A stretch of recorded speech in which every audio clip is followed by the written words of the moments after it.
Le glorieux millénium. Article d'Henri Viomura. Reproduction autorisée, pourvu qu'elle soit intégrale, et que la source soit indiquée. Le Seigneur Jésus-Christ doit revenir régner sur cette terre pendant 1000 ans, avec tous ceux qui ont bénéficié de la première résurrection. Ce glorieux millénium est pourtant inauguré sur une terre désolée par cette année de tribulation. La Bible nous révèle beaucoup de choses sur ce millénium, qui sera le grand repos de la terre. Oui, les ténèbres actuelles ne dureront qu'un temps, et la terre entière sera bientôt remplie de la gloire de l'Éternel. On appelle millénium le règne de 1000 ans de Jésus-Christ sur cette terre. La Bible enseigne qu'après l'enlèvement de l'Église, et la période de cette année de règne de l'Antichrist et de grande tribulation, Jésus-Christ doit revenir en personne sur la terre pour y régner pendant 1000 ans. Ce sera un âge d'or que notre terre n'aura jamais connu, et le rétablissement de toutes choses selon la volonté de Dieu. Voici ce que nous révèle le livre de l'Apocalypse. Puis je vis le ciel ouvert, et voici parut un cheval blanc. Celui qui le montait s'appelle Fidèle et Véritable, et il juge et combat avec justice. Ses yeux étaient comme une flamme de feu. Sur sa tête étaient plusieurs diadèmes. Il avait un nom écrit que personne ne connaît, si ce n'est lui-même. Et il était revêtu d'un vêtement teint de sang. Son nom est la parole de Dieu. Les armées qui sont dans le ciel le suivaient sur des chevaux blancs, revêtus de fin lin blanc pur. De sa bouche sortait une épée aiguë pour frapper les nations. Il les pétra avec une verge de fer, et il foulera la cuve du vin de l'ardente colère du Dieu Tout-Puissant. Il avait sur son vêtement et sur sa cuisse un nom écrit, Roi des rois et Seigneur des seigneurs. Et je vis un ange qui se tenait dans le soleil. Et il cria d'une voix forte, disant à tous les oiseaux qui volaient par le milieu du ciel, « Venez, rassemblez-vous pour le grand festin de Dieu, afin de manger la chair des rois, la chair des chefs militaires, la chair des puissants, la chair des chevaux et de ceux qui les montent, la chair de tous, libres et esclaves, petits et grands. Et je vis la bête et les rois de la terre et leur armée rassemblés pour faire la guerre à celui qui était assis sur le cheval et à son armée. Et la bête fut prise, et avec elle le faux prophète qui avait fait devant elle les prodiges par lesquels il avait séduit ceux qui avaient pris la marque de la bête et adoré son image. Ils furent tous les deux jetés vivants dans l'étang ardent de feu et de soufre. Et les autres furent tués par l'épée qui sortait de la bouche de celui qui était assis sur le cheval. Et tous les oiseaux se rassasièrent de leur chair. Puis je vis descendre du ciel un ange qui avait la clé de l'abîme et une grande chaîne dans sa main. Il saisit le dragon, le serpent ancien, qui est le diable et Satan, et il le lia pour 1000 ans. Il le jeta dans l'abîme, ferma et scella l'entrée au-dessus de lui, afin qu'il ne séduisît plus les nations, jusqu'à ce que les 1000 ans fussent accomplis. Après cela, il faut qu'il soit délié pour un peu de temps. Et je vis des trônes, et à ceux qui s'y assirent fut donné le pouvoir de juger. Et je vis les âmes de ceux qui avaient été décapités à cause du témoignage de Jésus et à cause de la parole de Dieu, et de ceux qui n'avaient pas adoré la bête ni son image, et qui n'avaient pas reçu la marque sur leur front et sur leurs mains. Ils revinrent à la vie, et ils régnèrent avec Christ pendant 1000 ans. Les autres morts ne revinrent point à la vie, jusqu'à ce que les 1000 ans fussent accomplis. C'est la première résurrection. Heureux et saints ceux qui ont part à la première résurrection. La seconde mort n'a point de pouvoir sur eux, mais ils seront sacrificateurs de Dieu et de Christ, et ils régneront avec lui pendant 1000 ans. Quand les 1000 ans seront accomplis, Satan sera relâché de sa prison, et il sortira pour séduire les nations qui sont aux 4 coins de la terre, Gog et Magog, afin de les rassembler pour la guerre. Leur nombre est comme le sable de la mer. Et ils montèrent sur la surface de la terre, et ils investirent le camp des saints et la ville bien-aimée. Mais un feu descendit du ciel et les dévora. Et le diable qui les séduisait fut jeté dans l'étang de feu et de soufre, où sont la bête et le faux prophète. et ils seront tourmentés jour et nuit au siècle des siècles. Puis je vis un grand trône blanc, et celui qui était assis dessus. La terre et le ciel s'enfuirent devant sa face, et il ne fut plus trouvé de place pour eux. Et je vis les morts, les grands et les petits, qui se tenaient devant le trône. Des livres furent ouverts, et un autre livre fut ouvert, celui qui est le livre de vie. Et les morts furent jugés selon leurs œuvres, d'après ce qui était écrit dans ces livres. La mer rendit les morts qui étaient en elle. La mort et le séjour des morts rendirent les morts qui étaient en eux. Et chacun fut jugé selon ses œuvres. Et la mort et le séjour des morts furent jetés dans l'étang de feu. C'est la seconde mort, l'étang de feu. Quiconque ne fut pas trouvé écrit dans le livre de vie fut jeté dans l'étang de feu.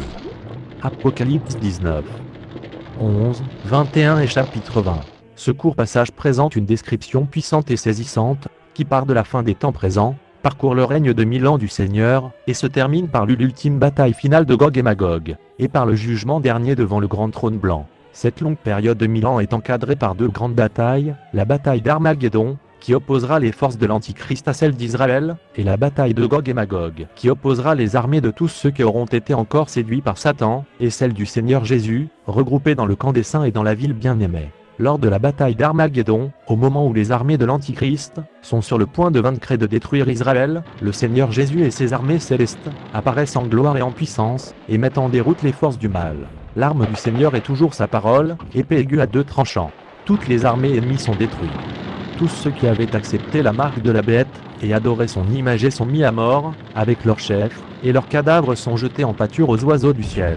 La bête, l'Antichrist, et son faux prophète sont pris et jetés vivants dans les temps de feu et de soufre. Le diable est pris aussi, mais il est enchaîné et jeté dans un abîme profond pendant toute la durée du millénium. Il devra encore servir d'instrument entre les mains du Seigneur pour éprouver la fidélité de tous ceux qui ont connu sa gloire et son règne, mais qui n'avaient pas encore été testés. Notre fidélité doit toujours être mise à l'épreuve. C'est une loi divine, depuis le jardin d'Éden, et jusqu'au jugement dernier. Comment saurons-nous si nous allons rester fidèles au Seigneur, si nous ne passons jamais par aucune épreuve de notre foi? Il faut donc que les populations qui sont rescapées de la grande tribulation, et qui peupleront la terre pendant le règne de Christ, subissent aussi le test final de leur fidélité. C'est pour cela que Satan doit être relâché de l'abîme à la fin du millénium. Il est triste de constater qu'il parviendra encore à séduire un grand nombre d'êtres humains en très peu de temps. Et pourtant tous ceux qui ont été ainsi séduits, ont eu le temps de contempler la gloire du Seigneur, et de connaître son règne éclatant. Il faut croire que cela n'a pas été suffisant pour affermir définitivement leur cœur dans la justice. Si nous ne sommes pas enracinés dans le Seigneur Jésus et dans sa parole, remplis de son esprit et conduits par son esprit, nous ne pourrons pas résister à la puissance de séduction du malin. Cette puissance est trop forte pour de simples humains. Que ce soit une leçon pour nous tous dès à présent. Cette bataille Gog et Magog est expéditive. Le feu divin descend du ciel, et dévore en un instant tous les rebelles. Ils sont jetés à leur tour, avec le diable, dans les temps de feu et de soufre, pour y être tourmentés au siècle des siècles. Puis a lieu le jugement dernier, devant le grand trône blanc du Seigneur.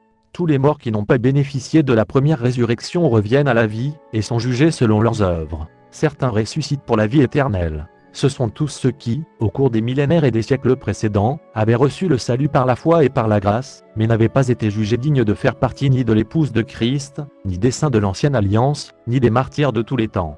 Tous ceux-là sont déjà ressuscités lors de la première résurrection, avant le millénium, et ont régné avec Christ pendant les 1000 ans. Ils ont aussi participé aux noces de l'agneau, à la fin de la grande tribulation, soit en tant qu'épouse de l'agneau, soit en tant qu'amis de l'époux.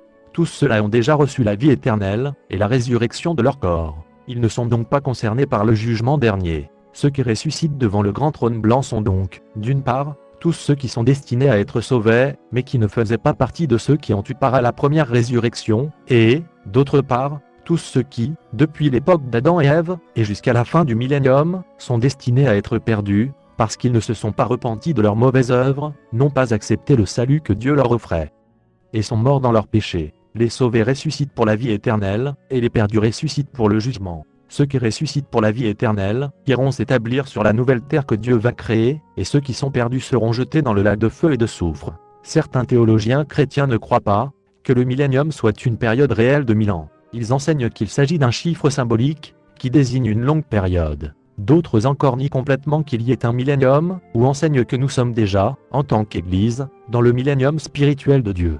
Nous ne nous étendrons pas sur ces doctrines, sinon pour les rejeter, car elles n'accordent aucun crédit à ce qui est pourtant clairement écrit dans la parole de Dieu. Par 6 fois en effet, dans Apocalypse 20.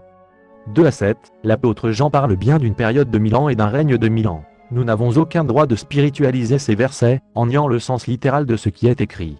Que représente cette période de 1000 ans ? D'après les chronologies bibliques, nous sommes actuellement à près de 6000 ans accomplis, depuis la création d'Adam. Or, nous savons que, pour le Seigneur, 1000 ans sont comme un jour.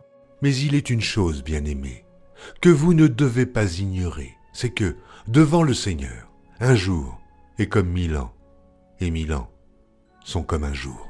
2 Pierre 3. 8. Au calendrier de Dieu, nous sommes donc à la fin de la 6e journée de la grande semaine composée de 7 jours de 1000 ans. Nous sommes donc à la veille du grand sabbat de la terre, la 7e et dernière période de 1000 ans. Notre terre a besoin de repos. Depuis près de 6000 ans, depuis la chute de l'homme, cette terre a été ravagée par le péché et toutes ses conséquences. La création tout entière souffre les douleurs de l'enfantement, et attend avec impatience la révélation des fils de Dieu. Ceux-ci ne seront pleinement révélés qu'au moment du retour du Seigneur, qui sera accompagné de la résurrection de nos corps. Nous serons alors pleinement semblables au Seigneur Jésus. Le retour du Seigneur, et son règne de 1000 ans sur une terre pacifiée, représente donc le jour du grand sabbat pour la terre, 1000 ans de paix et de prospérité, 1000 ans de manifestation de la gloire de Dieu sur toute la terre. Qui sont ceux qui vivront sur la terre du millénium ? Nous savons que l'Église régnera sur la terre avec le Seigneur Jésus. Avec l'Église, régneront aussi les saints de l'Ancienne Alliance, qui ressusciteront à la fin de la grande tribulation, ainsi que les martyrs de tous les temps, qui ressusciteront tout au début du millénium. Nous lisons dans le livre de l'Apocalypse. Les nations se sont irritées, et ta colère est venue, et le temps est venu de juger les morts, de récompenser tes serviteurs les prophètes, les saints et ceux qui craignent ton nom, les petits et les grands, et de détruire ceux qui détruisent la terre. Et le temple de Dieu dans le ciel fut ouvert, et l'arche de son alliance apparut dans son temple. Apocalypse 11. 18, 19. Ces prophètes, ces saints et tous ceux qui craignent le nom du Seigneur, sont tous les saints de l'Ancienne Alliance. Leur récompense, c'est leur résurrection. Ceci peut être confirmé par le fait que le temple de Dieu est ouvert dans le ciel, et que l'arche céleste de son alliance fait son apparition. Nous savons que, dans la demeure de l'épouse, dans la Jérusalem céleste, il n'y a point de temple, car la gloire de Dieu l'éclaire. Apocalypse 21. 23. En revanche, il y a un temple céleste dans le nouveau ciel. Le nouveau ciel est donc la demeure permanente des saints de l'Ancienne Alliance, comme la Jérusalem céleste est la demeure permanente de l'épouse de l'agneau. Tous les saints de l'Ancienne Alliance ressuscitent donc à la fin de la grande tribulation. Ils participeront aux noces de l'agneau, en tant qu'amis de l'époux, et régneront avec le Seigneur pendant le millénium. De leur côté, tous les martyrs de tous les temps, ceux du moins qui ne font pas partie de l'Église, ressuscitent aussi au début du millénium, pour régner également avec Christ. Nous le voyons dans le chapitre 20 de l'Apocalypse. Et je vis des trônes. Et à ceux qui s'y assirent fut donné le pouvoir de juger. Et je vis les âmes de ceux qui avaient été décapités à cause du témoignage de Jésus et à cause de la parole de Dieu, et de ceux qui n'avaient pas adoré la bête ni son image, et qui n'avaient pas reçu la marque sur leur front et sur leurs mains. Ils revinrent à la vie, et ils régnèrent avec Christ pendant 1000 ans. Apocalypse 20. 4. Parmi tous ces martyrs, figurent aussi les martyrs de la tribulation. Ce sont, en grande majorité, les chrétiens qui n'étaient pas prêts pour l'enlèvement, et qui sont restés sur la terre. Ils pourront néanmoins conserver leur salut, s'ils ne prennent pas la marque de la bête. Tous ceux qui refuseront la marque de la bête, et qui ne s'inclineront donc pas devant elle pour adorer son image, mais qui seront restés fidèles au Seigneur, seront mis à mort. Apocalypse 13. 15. Ils ressusciteront avant le millénium, et régneront avec Christ et avec l'épouse. Nous pouvons constater que tous ceux qui sont appelés à régner avec Christ font partie du groupe des vainqueurs, dont parlent les premiers chapitres de l'Apocalypse. Par cette foi, quand le Seigneur s'adresse aux 7 églises de l'Apocalypse, le Seigneur fait des promesses aux vainqueurs, à ceux qui lui seront fidèles jusqu'au bout. Parmi ces promesses, figure celle de régner avec lui. À celui qui vaincra et qui gardera jusqu'à la fin mes œuvres, je donnerai autorité sur les nations. Il les pètera avec une verge de fer, comme on brise les vases d'argile, ainsi que moi-même j'en ai reçu le pouvoir de mon Père. Apocalypse 2. 26, 27. Les œuvres dont parle le Seigneur sont les œuvres de la foi. Tous les vainqueurs sont ceux qui seront restés dans la foi et qui auront donc pleinement bénéficié de la grâce de Dieu. Car l'amour de Dieu consiste à garder ses commandements, et ses commandements ne sont pas pénibles. Parce que tout ce qui est né de Dieu triomphe du monde, et la victoire qui triomphe du monde, c'est notre foi. 1 Jean 5, 3, 4. Qui sont donc ceux qui vivront sur la terre pendant le millénium? Nous venons de le voir, il y aura tous les vainqueurs, l'épouse, les martyrs de tous les temps, et les saints de l'ancienne alliance. Mais sur qui vont-ils régner? Les destructions opérées pendant le grande tribulation seront telles qu'il n'y aura sans doute pas beaucoup de rescapés à la fin de la tribulation. Parmi ces rescapés, nous pouvons citer 1. Certains chrétiens qui n'ont pas été enlevés et qui ont pu échapper à la mort, parce qu'ils ont pu trouver quelques lieux de refuge, ou parce que l'Antichrist n'a pas eu le temps de mener à bien tout son programme d'extermination.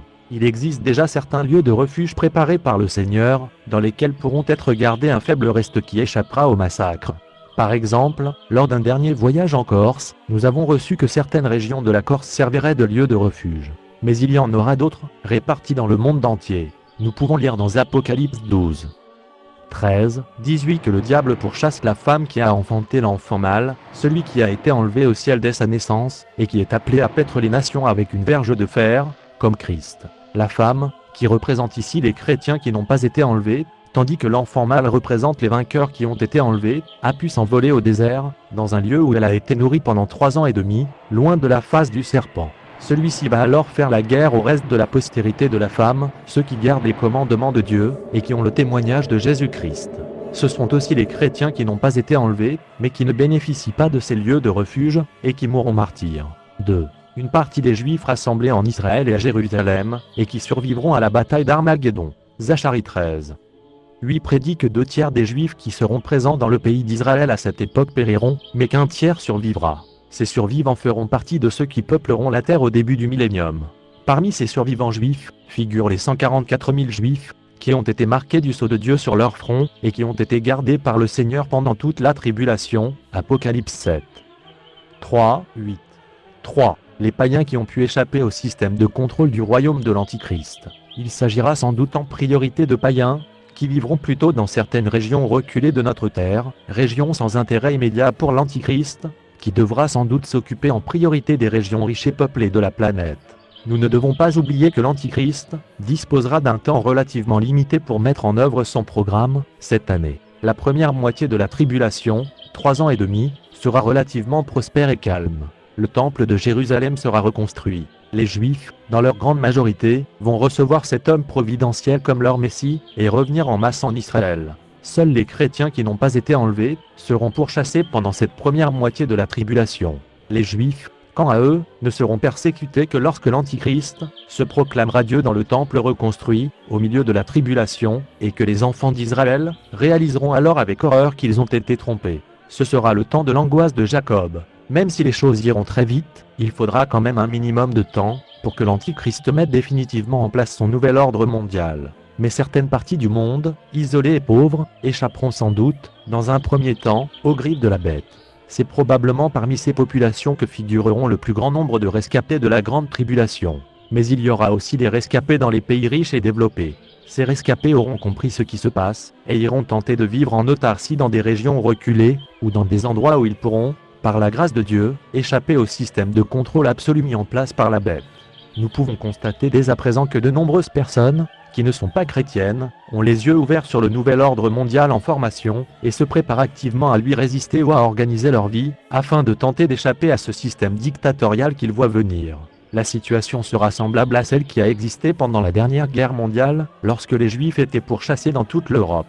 Certains ont quand même pu se cacher, ou être protégés par quelques personnes courageuses, échappant ainsi à la traque dont il était l'objet. Le Seigneur préservera de même une minorité d'hommes et de femmes pendant toute la tribulation.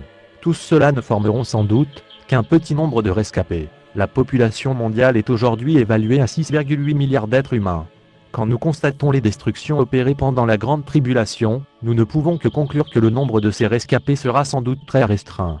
Par exemple, au cours d'un seul cataclysme de l'Apocalypse, le tiers de l'humanité périt, Apocalypse 9. 18, ce qui représente 2 milliards, 300 millions, de personnes. À titre de comparaison, le nombre total de toutes les victimes de la dernière guerre mondiale, la plus meurtrière, s'était élevé à 60 millions de morts. À cela s'ajoutent les morts entraînées par tous les autres fléaux de l'Apocalypse, et par la Grande Guerre mondiale finale. Nous pensons donc que le nombre de rescapés, à la fin de la Grande Tribulation, ne devrait pas représenter plus de 10% de la population mondiale actuelle, au maximum. Il se peut même que ce chiffre soit encore plus bas. Ce sont tous ces rescapés qui vont repeupler la terre du millénium.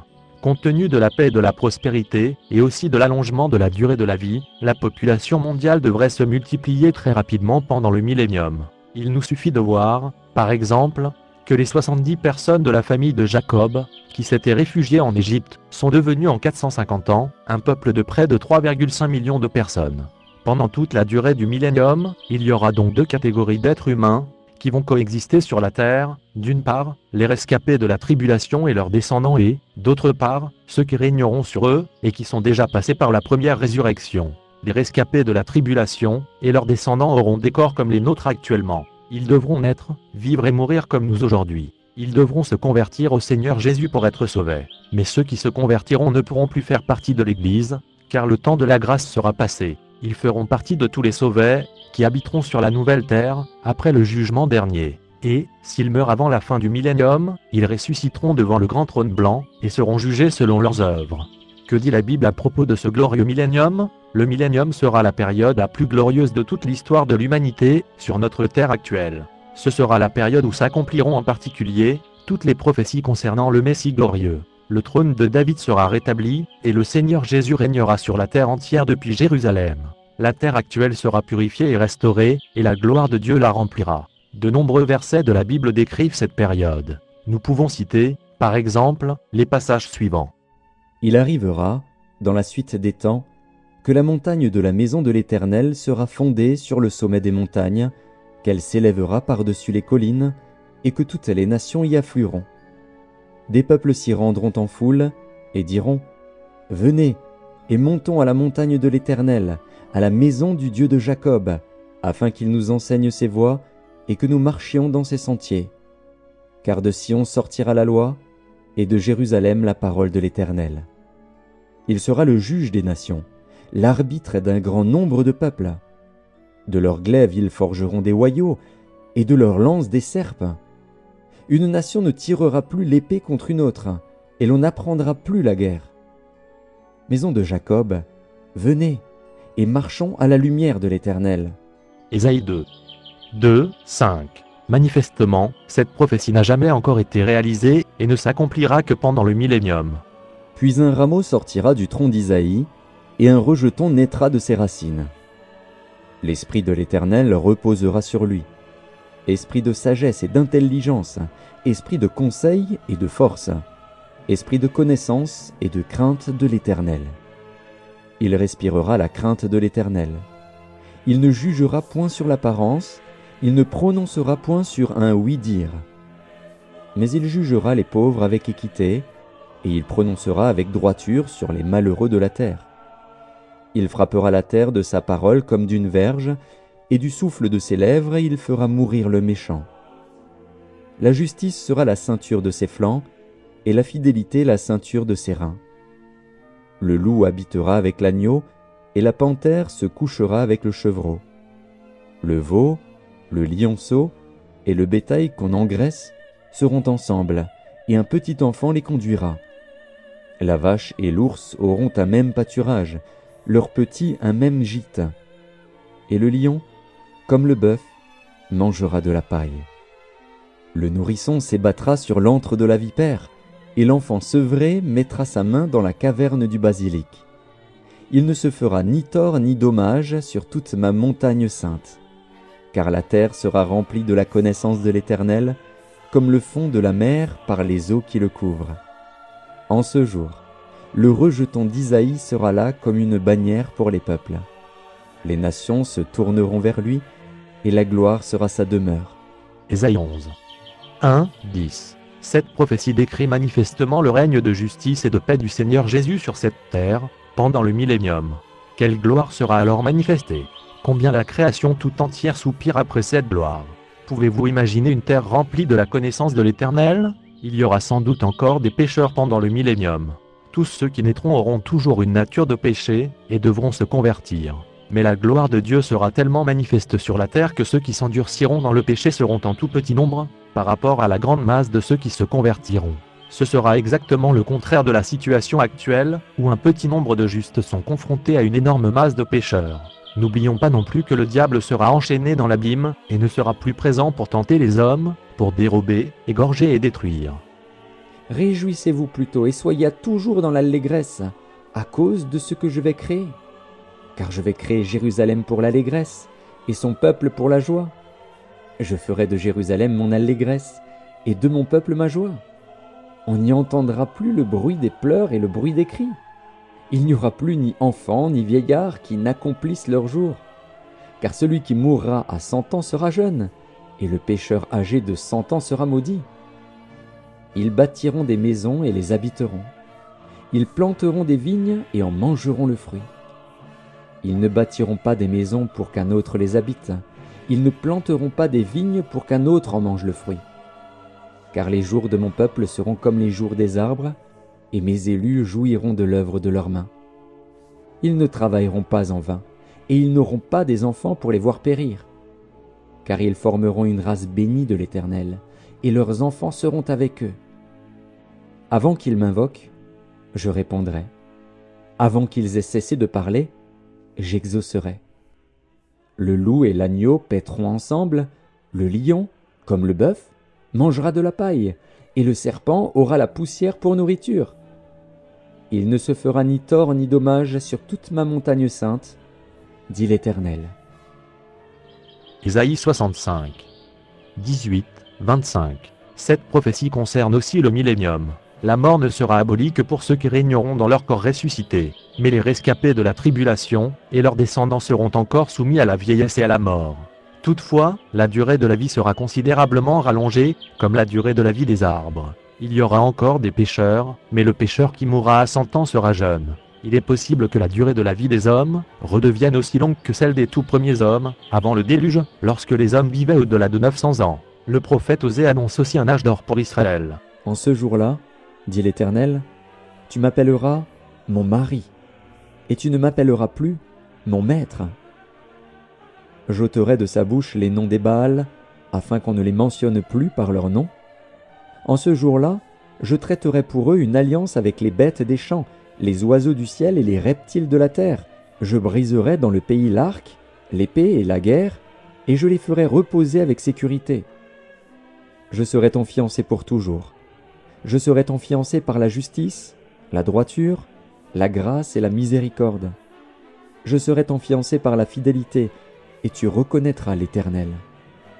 En ce jour-là, j'exaucerai, dit l'Éternel, j'exaucerai les cieux, et ils exauceront la terre. La terre exaucera le blé, le moût et l'huile, et ils exauceront Jizréel. Je planterai pour moi l'eau Rouchama dans le pays, et je lui ferai miséricorde. Je dirai à l'eau Ami, tu es mon peuple. Et il répondra, mon Dieu. Osée 2, 16, 23. Ce jour-là ne peut qu'être le grand jour du millénium. Tous les descendants d'Israël reposeront enfin en paix dans leur pays, sous la houlette de leur Messie. Et la terre entière viendra régulièrement à Jérusalem participer à la grande fête des tabernacles. Tous ceux qui resteront de toutes les nations venues contre Jérusalem monteront chaque année pour se prosterner devant le roi, l'Éternel des armées, et pour célébrer la fête des tabernacles. S'il y a des familles de la terre qui ne montent pas à Jérusalem pour se prosterner devant le roi, l'Éternel des armées, la pluie ne tombera pas sur elles. Si la famille d'Égypte ne monte pas, si elle ne vient pas, la pluie ne tombera pas sur elle. Elle sera frappée de la plaie dont l'Égypte frappera les nations qui ne monteront pas pour célébrer la fête des tabernacles. Ce sera le châtiment de l'Égypte, le châtiment de toutes les nations qui ne monteront pas pour célébrer la fête des tabernacles.